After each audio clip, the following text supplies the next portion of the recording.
Hi guys, this is CA Rehan. So our today's topic is like the difference between the financial year and the assessment year. So मैंने यहाँ पे एक छोटा सा एक example लिखा है जिसके थ्रू ना हम इस डिफरेंस को समझ सकते हैं कि असेसमेंट ईयर क्या होता है और हमारा फाइनेंशियल ईयर क्या होता है. फाइनेंशियल ईयर को हम प्रीवियस ईयर भी बोल सकते हैं, वो एक ही बात होती है. चलो हम एक एग्जाम्पल के थ्रू इसको समझते हैं कि फॉर एग्जाम्पल आप ना गूगल में वर्किंग हो, आपकी सैलरी इस साल में आपने गूगल में काम किया और आपकी सैलरी लगभग 50 लाख की आपकी सैलरी है.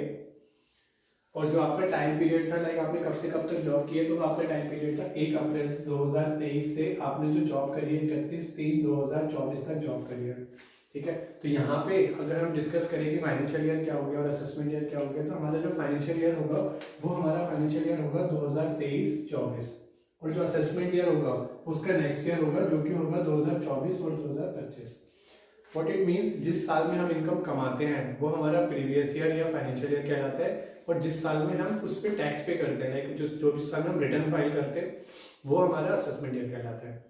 ये टॉपिक हमारा इतना ही था, बहुत छोटा सा टॉपिक था. बस कई बार समझ में नहीं आ रहा होता कि नोटिस में लिखा होता है असेसमेंट ईयर प्रीवियस ईयर, तो इसलिए हमने इस टॉपिक पे थोड़ा सा फोकस किया कि प्रीवियस ईयर और फाइनेंशियल ईयर क्या होता है और असेसमेंट ईयर क्या होता है. ठीक है, सो अब हमारा नेक्स्ट टॉपिक पे हम बढ़ते हैं. नेक्स्ट टॉपिक हमारा क्या आता है कि जो भी हम इनकम कमाते हैं, फॉर एग्जांपल हमने कोई भी इनकम कमाई, उस पर टैक्स किस रेट से लगेगा. तो हम इंडिविजुअल्स के लिए उन रेट्स को हम डिस्कस करने वाले हैं. ठीक है, इसको हम बोलते हैं स्लैब रेट्स. स्लैब रेट्स का मतलब होता है कि किस स्लैब से कितने इनकम पे कितना टैक्स लगेगा. ठीक है, अब स्लैब रेट्स में क्या है, गवर्नमेंट ने हमें 2 स्लैब रेट्स दे रखे हैं इंडिविजुअल्स के लिए. एक होता है ओल्ड स्लैब रेट्स, एक होता है न्यू स्लैब रेट्स, और इसको हम न्यू टैक्स रिजीम और ओल्ड टैक्स रिजीम भी बोल सकते हैं. ठीक है, तो हम पहले डिस्कस कर लेते हैं कि ओल्ड टैक्स रिजीम क्या होता है. ओल्ड टैक्स रिजीम में हमारी बेसिक एग्जीक्यूशन होती है 2.5 लाख. उसके बाद हमारा स्लैब रेट होता है 2.5 लाख से 5 लाख, 5 लाख से 10 लाख और 10 लाख से भी ज़्यादा. व्हाट इट मीन्स के what it means if you are earning up to 2.5 lakh your tax will be 0. Like अगर आप 2.5 लाख तक कमाते हो तो आपके ऊपर टैक्स 0 लगेगा. अगर आप more than 2.5 lakh but up to 5 lakh तक कमाते हो तो आपके ऊपर टैक्स लगेगा 5%. And if you are earning more than 5 lakh but up to 10 lakh then the rate would be 20%. और अगर आप मोर देन 10 लाख कमाते हो तो उसके बाद आपके ऊपर जो टैक्स लगेगा वो आएगा 30%. कमाने का means the total income. If your total income is up under this bracket, the rate would be these in the old slab rate. But if you discuss about the new slab rate, तो new slab rate में क्या होता है, अगर आपकी income up to 3 lakh है, अगर आपकी इनकम अप टू 3 लाख है तो आपके ऊपर जो टैक्स रेट लगेगा नहीं लगेगा. 3 लाख टू 6 लाख आपका रेट हो जाएगा 5%. 6 लाख टू 9 लाख आपका रेट हो जाएगा 10%. And 9 lakh to 12 lakh it will become 15%. And 12 lakh to 15 lakh it become 20%. और अगर 15 लाख से भी ज़्यादा आपकी टोटल इनकम आती है तो आपके ऊपर टैक्स रेट लगेगा 30%. सो इन दोनों में डिफरेंस क्या हुआ, पहले बेसिक एग्जेम्पशन हमारी 2.5 लाख तक थी, यानी कि अगर हम 2.5 लाख तक कोई भी इनकम कमाते थे हमारे ऊपर कोई टैक्स नहीं लगता था. अब हमारा क्या हो गया, हमारे ऊपर बढ़ के न्यू टैक्स रेजिम में 3 लाख हो गए. So if you are earning 3 lakh आपको कोई टैक्स जमा नहीं कराना, उस पर टैक्स रेट नहीं हो जाता है.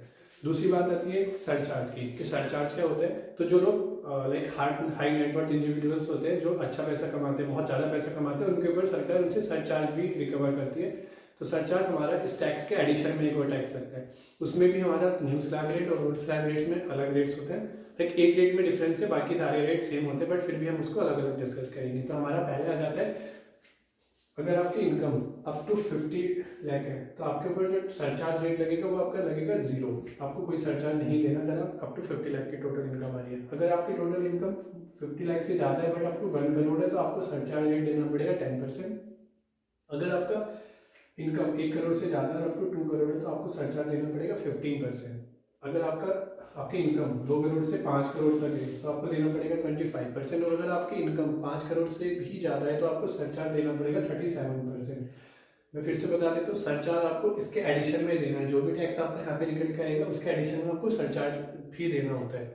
ये हो गया हमारा ओल्ड रेट. एंड देन हम न्यू रेट्स की तरफ मूव करें तो न्यू रेट्स में हमारा क्या होता है, अगर आपकी इनकम अप टू 50 लाख है, लेकिन अगर आपने 50 लाख तक कमाया है तो आपको कोई सरचार्ज नहीं देना.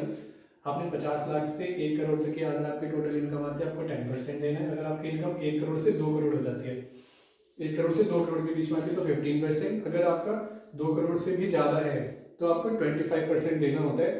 बस यही एक अमेंडमेंट है कि न्यू टैक्स रेजिम में अगर आपकी इनकम 2 करोड़ से ज़्यादा है, लेकिन 2 करोड़ से ज़्यादा तो आपको 25% का मैक्सिमम सरचार्ज रेट लगेगा. उससे पर हमारे पर कोई सरचार्ज रेट नहीं है.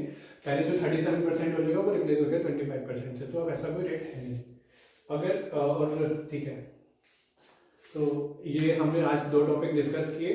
पहला टॉपिक था हमारा difference between the financial year and the assessment year, and the second topic was कि स्लैब रेट्स में हमारा क्या क्या हमारे इंडिविजुअल्स के ऊपर क्या क्या टैक्स रेट लगते हैं। तो गाइस, अगर आपको कोई भी डाउट आता है इन 2 टॉपिक्स में, पहला टॉपिक जो हमारा था फाइनेंशियल ईयर और असेसमेंट ईयर का, दूसरा हमारा टॉपिक स्लैब रेट का जो था, अगर आपको इसमें कोई भी डाउट आता है तो आप मेरे को कमेंट बॉक्स में कमेंट करके पूछ सकते हो, और we will try to resolve your doubt as soon as possible. Thank you guys, bye.